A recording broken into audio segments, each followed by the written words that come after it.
and it won't, and it's only the audio, it's not the visual. So I've been on this long, extended life in the woods, sleeping on the ground and getting wet and getting cold and getting hot and getting dusty and getting happy and getting sad and just out there. So last night I woke up at 3:30 as I often do, and I was just full of the talk that I wanted to create for next week, which is my week to do the Dharma talk. And I just was so moved by what was coming to me that I got up and I just wrote and wrote and wrote and wrote and wrote. And I thought, well, good, I'm a long way toward finishing this talk. And then I get the email from Syra saying, could anybody sub for me tonight? So it was just perfect. It was just perfect. So I want to talk about the forest tradition a little bit, which is the tradition that our practice is grounded in, the Thai forest tradition, and also the Burmese, and kind of what that was some of what that might have been for the early monks and nuns, and what it was for me, and what I think it is for all of us when we find ourselves able to really immerse ourselves in the so-called natural world, as if that was different from us. I don't know how the language always sounds like we're separate, but immerse ourselves in our roots, in our mother. So why did the Buddha practice and teach in the forest? What was that all about? I think the kind of obvious one of the obvious piece is that it is a kind of renunciation, that you're giving up the comforts of shelter, of a bed, of a stove, all the things. I mean, back in the Buddha's day, I guess there weren't stoves, but it was still a harsher life, than in a little hut somewhere. And I found a little bit of information about the history of this, so I thought I would just share it with you. The Buddha was born in the forest, enlightened in the forest, taught in the forest, and passed away in the forest. Many of his greatest disciples were strict forest dwellers who maintained an austere renunciant lifestyle. The Buddha allowed determined forest-dwelling monks to cultivate 13 special renunciation practices called dhutanga, and which limited their robes, their food, where they could dwell, many renunciations. And there were female nuns also practicing in the forest, and I'm going to come back to them later. So the Buddhist disciples who chose to do this, to live in the forest, were in part attracted to the ruggedness and the danger that provided these great arenas for dealing with fear and just all kinds of spiritual growth, in addition to tigers and snakes and other challenges of all that. So, that touches on one piece, I think, of what that forest practice could be about, and certainly one piece of my experience with forest practice this week, of it being uncomfortable, and it challenging me. And I'll say a little more about that. But there's more to it, because the passage I read ends with this. There was also the simplicity and natural beauty which afforded a suitable setting for pleasant abiding and joyful meditative concentration. And I mean, how many of you, when you really need soul nourishment, find a way to get into nature? It seems like a real go-to for a lot of people. A sense of refuge, a sense of homecoming. I had some really profound experiences in redwood trees and by the ocean of feeling a sense of return, of familiarity, like I wasn't a tourist visiting something. I was actually a daughter coming home, like the prodigal daughter, and feeling very connected and a real sense of belonging. So I feel like when I feel lost and consumed by the pettiness of my life, and the many things that make up modern urban life, but that can be very soul draining, that going up to Tilden or going down to the marina always offers a shift, and it's a refreshment. But again, I found on this trip it was more than just refreshing, and I'll try to put some of that into words, but I want to just let the song say some of what probably I would want to try to say, because it is a song of pilgrimage and seeking. I wrote it many years ago when I was in a master's program up at Holy Names on creation-centered spirituality, with a Dominican priest named Matthew Fox. Some of you may have heard of. And there was a lot of focus on earth-centered spiritualities and the earth-centered roots of even Christianity. He found the Christian mystics of the 800s and 900s and 1000s, whatever. Very mystical. So anyway, in the midst of all that, we did a sweat lodge. I did my first sweat lodge during this time. And the song is called Water, Fire, and Smoke. And that was kind of born of the sweat. But I think you'll hear in this song the search for that shedding of the entrapments of civilization, of gender, of Christianity, which I was raised in, and looking for something ancient and true, and like not religious, but just true. So here it is.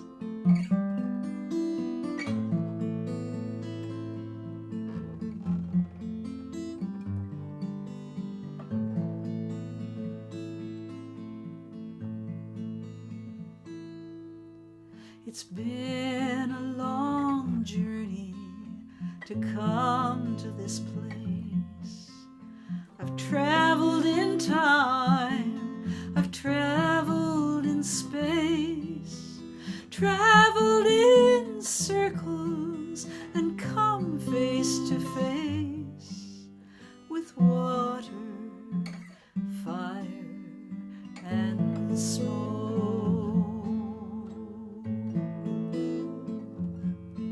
I have pondered, I have worried, tightened the rope, feasted on sorrow and starved out my hope. Now I come like a lover, my heart in my throat. Give me water, fire, and smoke.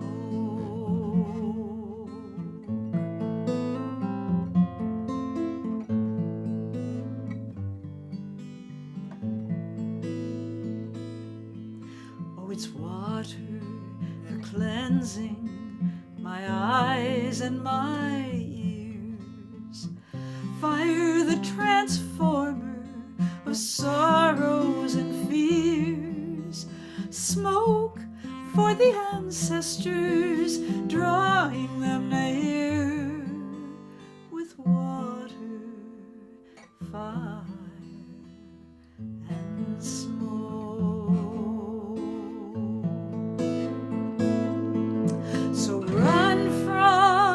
Churchyard, the word and the cross, run to the forest, the rivers and the rocks.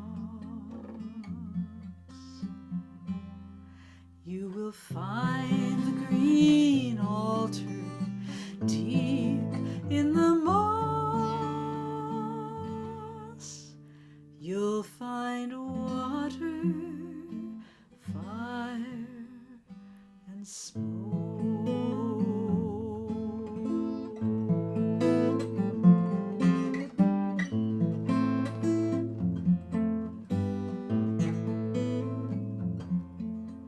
Ancient the spirits of rocks, trees, and wind, ancient the rites of the green sacrament. Long before judgment, atonement, and sin, there was water, fire, and smoke.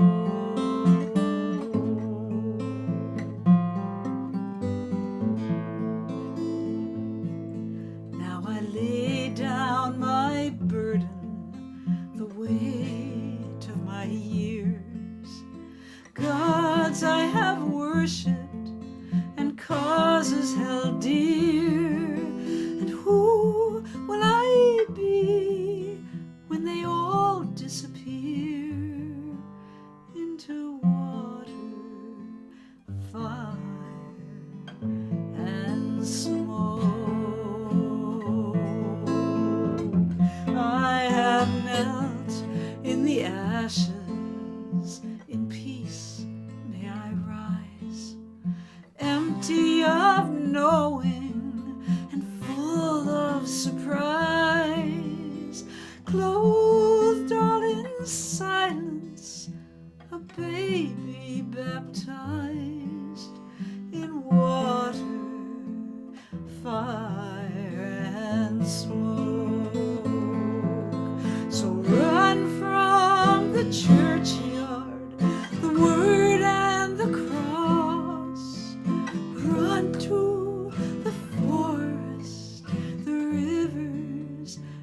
fire,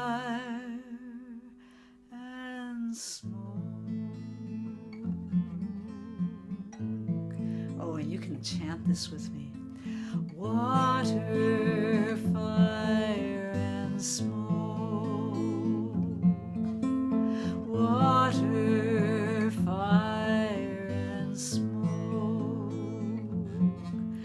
Water, fire, and smoke. Water, fire, and smoke.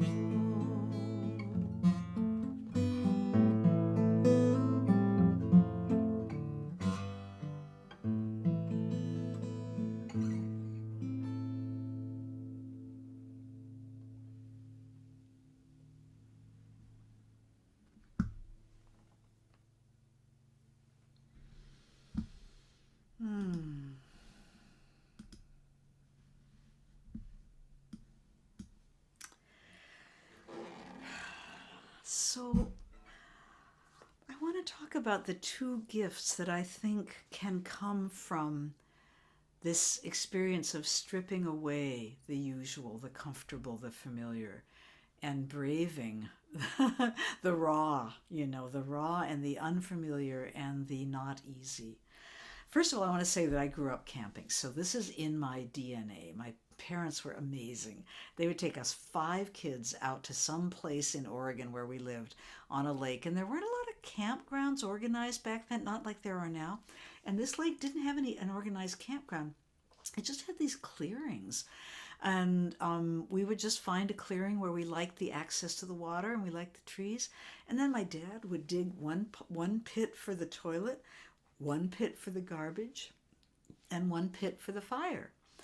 And my mom, bless her, cooked amazing meals on a tripod thing that he rigged up over the fire, and she'd hang her Dutch oven off it. If you know what a Dutch oven is, this big cast iron pot with a handle. And she managed to make pancakes out there. And, these people were just intrepid. And we did it for a month. We stayed there for a month. And I think for my dad, who was a minister, it was the happiest month of his summer, of his year, rather, I want to say. And the freedom, I understand now the freedom he felt from all that obligation, all that public eye and public pressure and so forth. So that's where I started with that.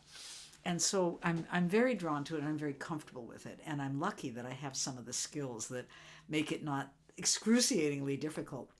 But you don't have to be raised camping to learn how to be a good camper. But it just struck me on this trip, and when I think about how my parents improvised and just made stuff up and made it work, that part of the fun of that adventure is figuring out stuff, because I couldn't just call Amazon and order something, right? And I couldn't just go to my refrigerator for that frozen thing, etc. I had to figure stuff out, and it was sometimes a pain in the butt, but it was also so empowering. And there's that feeling of like, wow, aren't I clever? I figured that out, And without the ease of the lives we have now, where especially in the last 10 or 20 years, you can just order anything. There are so many gadgets that do everything for us. And we are kind of persuaded, or they try to persuade us, that this is making our lives better and better living through electricity from the 50s, right? And it just hasn't stopped. And I forget what I'm losing with all that comfort and all that easy access to something that'll do it for me. And I don't remember that until I'm out there having to figure it all out for myself and feel how alive I feel and how connected to the present moment and totally engaged in just getting the darn camp stove to light, or getting the propane screwed in properly, or figuring out how to cut stuff up when I don't have a cutting board. Whatever it is, getting the tent up in the rain. I had some rain, and all of that. It wasn't all pleasant, but it was very engaging. And I felt very alive and just in the present moment. There was no place else to be, And so I think that is the gift that is offered to us when we not just go for, I mean, certainly going for a little visit is great, but find a way to immerse ourselves in even just a day up in the woods where you have very little with you and your electronics are all turned down, and we just get to live among the primal energies that we come from. You know, this is in our DNA, remember? We all come from creatures who crawled, creatures who swam. We started out in the ocean, they tell us. And all of that is in our DNA somewhere. So it's not just a romantic thing like, oh, nature's so beautiful. It's much deeper than that. It is coming home and reconnecting with something very primitive and early in our existence. And just like, I had to figure stuff out in my little journey, the trees figure out how to get their roots around rocks and get down to the water. And the rivers figure out how to carve out the banks and the soft parts so that they can curve and get to their destination. And animals figure out how to hide food and store it. And, nature is all about finding a way out of its own intuitive knowing, right? And just listening, just reading the signs, reading what's going on and working with it. That's the practice of nature, and that's our tradition. I mean, that tradition goes way back before the Theravadan, tradition is our tradition of finding our way through intuition, presence, trust, effort, faith, all of that, I'm not against comfort. I was so happy to get home and get a shower and sleep in a bed. I was like, oh my God, a bed, I'm not against it at all.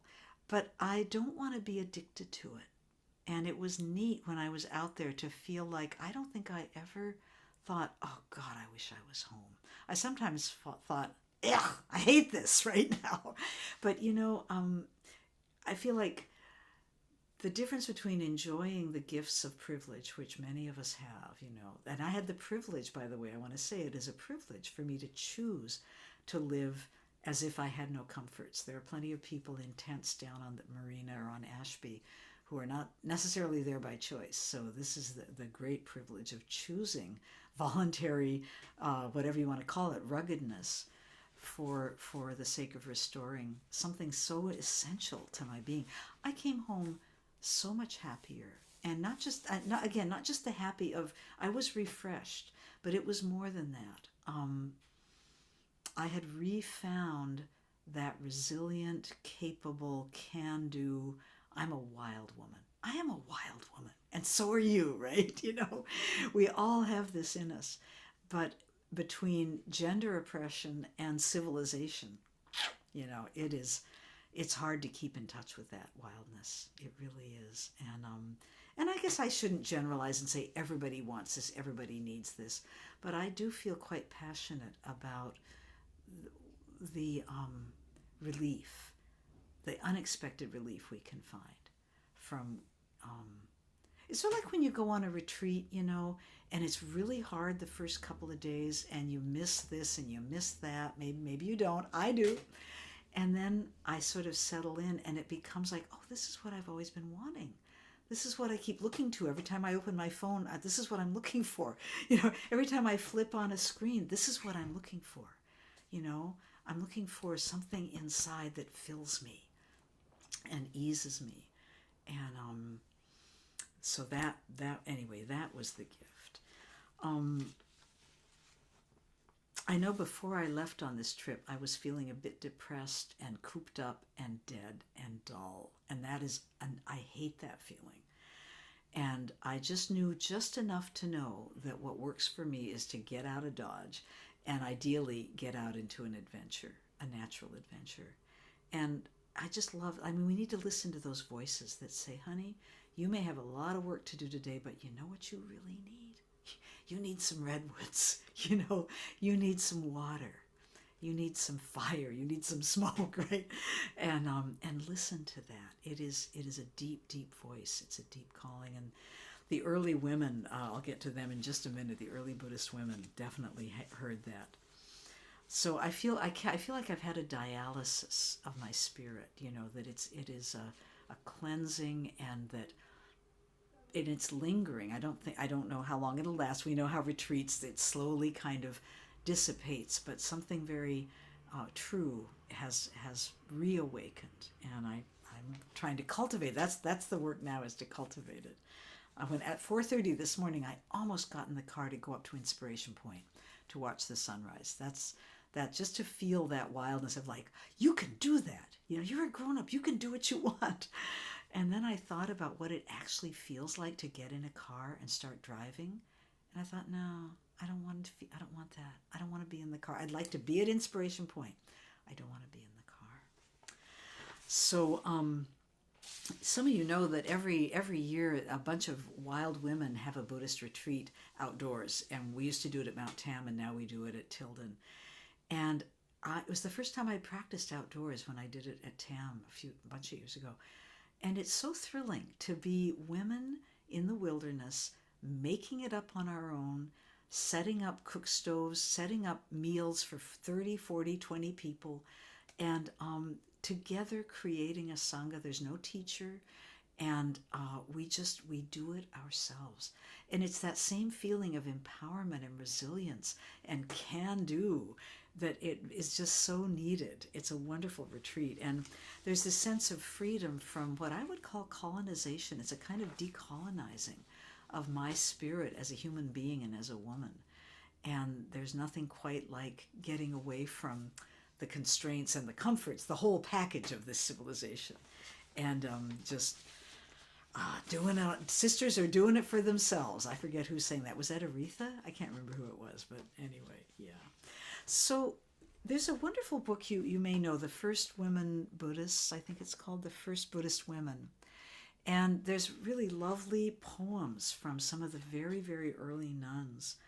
And I found a couple of them that I just thought really highlight this message I'm sort of playing around with tonight. The first woman is a woman named Sangha. And it was told, the author said it was told that Sangha was a member of Siddhartha's harem, which many, many princes and kings, most of them had large collections of women to serve them in various ways.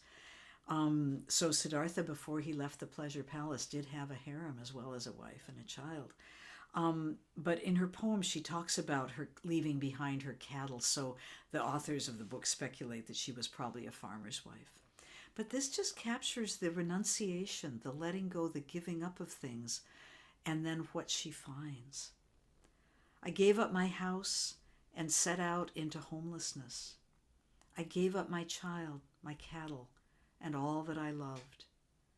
I gave up desire and hate. My ignorance was thrown out. I pulled out craving along with its root. Now I am quenched and still.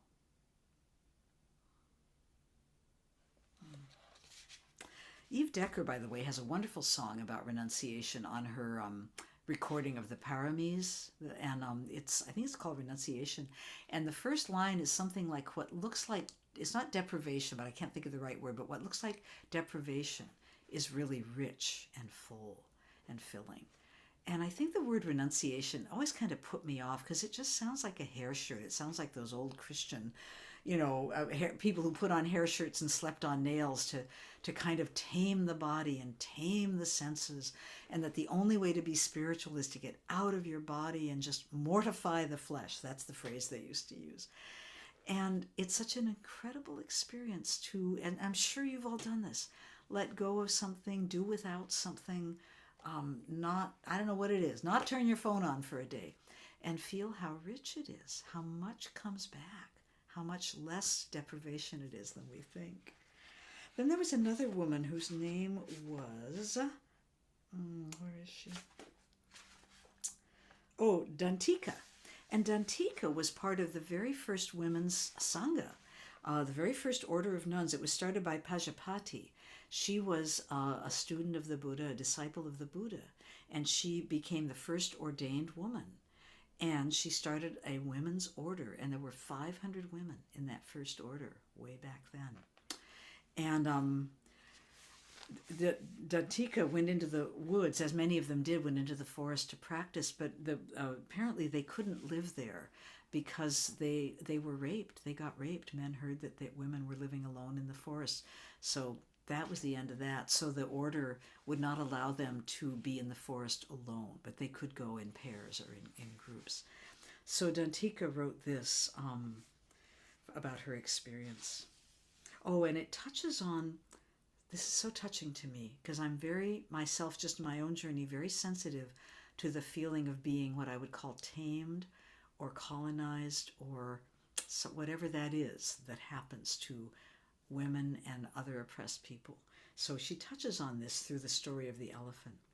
As I left my daytime resting place on Vulture Peak, I saw an elephant come up on the riverbank after its bath. A man took a hook and said to the elephant, "Give me your foot." The elephant stretched out its foot. The man mounted. Seeing what was wild before gone tame under human hands, I went into the forest and concentrated my mind.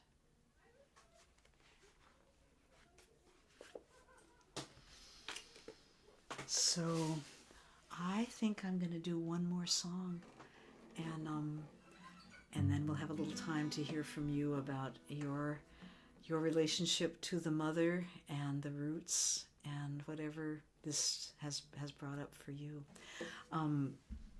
This is a song I wrote during the Bush era, and I don't think there's a lot to say about it, except that one of my most beautiful experiences on this trip was staying in the Del Norte Coast Camp area, or Coast State Park rather, very far north, just outside of Crescent City.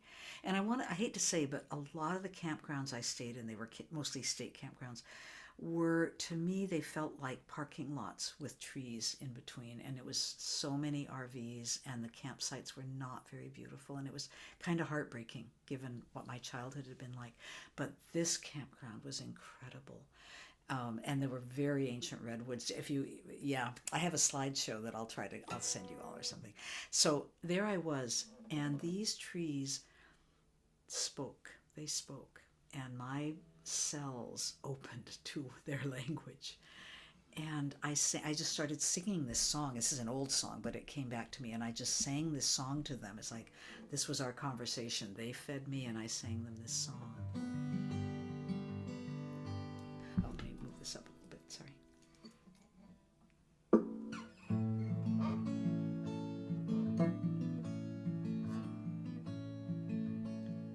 I am a daughter of this earth. I know my name and I know my worth. Born of water, born of earth and air, and the great desire. Ancient fires burn inside of me, from the ancient distant stars of the galaxies. How do I know all that I know? I am daughter of earth, this is my home.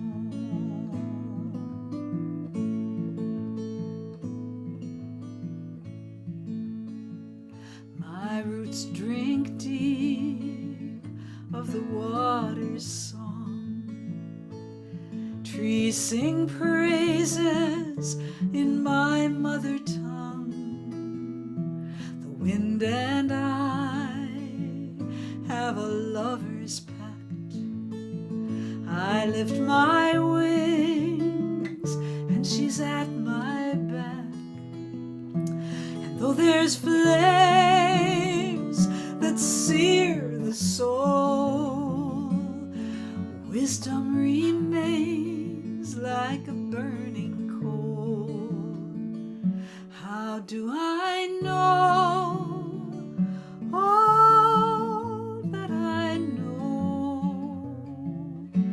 I am daughter of earth,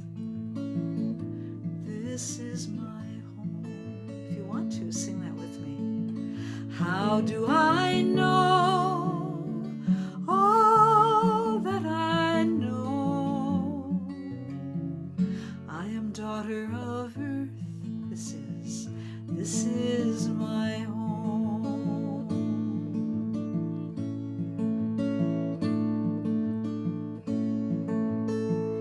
You can try to strip me of my pride, bind the wings that were born to fly, steal the feathers off my hope, and twist your lies in a hangman's rope. But there's one power you can't unthrone. There's one source you will never own. How do I know all that I know? I am daughter of earth. This is my home.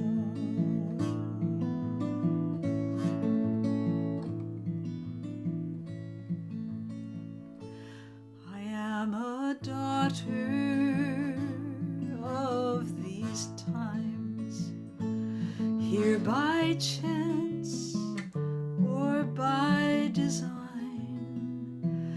Whatever purpose there may be, I bow my head to the mystery, and I feel the call, and I hear the cry, and I join with all for the sake of life. How do I know all that I know? I am daughter of earth. This is my home. Let's do it. How do I know all that I know? I am daughter of earth. This is my home. This is my home. This is my home.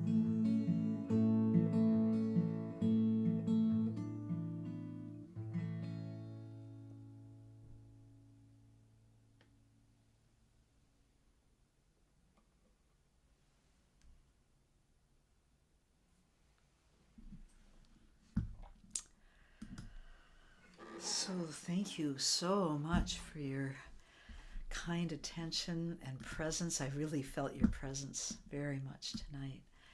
And I would love to hear any of your experiences that this has brought to mind. Certainly any questions, but I can't imagine there's any questions. It's pretty straightforward. But whatever you like, I'd love to hear from you. Yes, Jude. Jude, can you unmute? Can you unmute?